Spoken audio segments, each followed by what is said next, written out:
Checks and balances. The Constitution of the United States created three separate branches of government: the legislative branch, which is Congress, the executive branch, the President, and the judicial branch, the Supreme Court. The Constitution has quote-unquote checks and balances to make sure that one branch does not become too powerful and allow each branch to keep the others in line. Separation of powers. The powers of the government are balanced among the three branches. Each branch possesses different powers. For example, Congress makes laws, sets the budget, and declares war. The President appoints Supreme Court judges, is the commander-in-chief of the military, and grants pardons. The Supreme Court interprets the law and can declare laws unconstitutional. Checks. Each branch has checks on the other branches to keep each branch from becoming too powerful. Congress. Congress. The President can check Congress by vetoing a bill. If a bill is vetoed, it goes back to Congress to be voted on again. If it is passed by a 2/3 majority, the veto is overturned and the bill becomes a law. The Vice President is the President of the Senate and becomes the deciding vote in case of a tie in the Senate. The Supreme Court can check Congress by declaring a law unconstitutional. President. Congress can check the power of the President in many ways. Through impeachment, Congress votes to have the President removed from office. Two presidents, Andrew Johnson and Bill Clinton, have been impeached, but neither were removed from office. The President appoints the Supreme Court justices and other officials, but Congress has to approve them.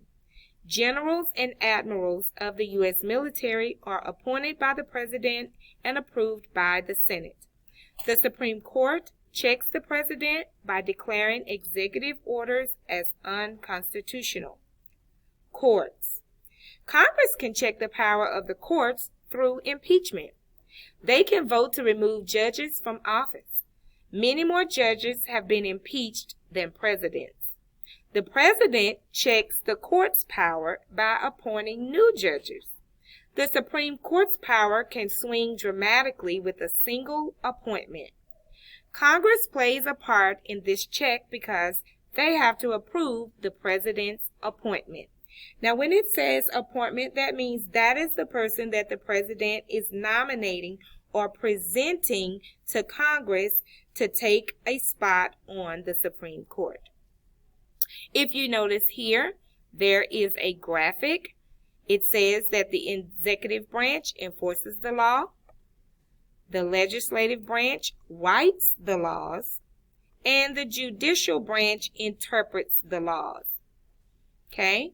So when the judicial branch interprets the laws, that means that they read them, they know them like the back of their hands, and they explain it in a way to where everyone can understand, and they apply the law in certain situations. Okay? Power of the state and people.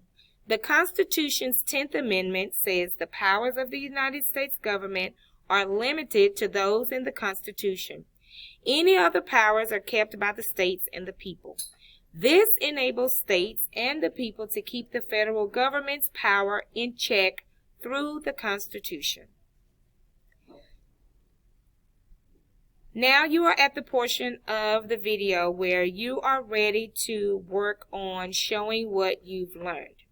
In the very top portion, this is the matching section. You are going to match each term with its description. The first word is veto. The second word is constitution. The third word is impeachment.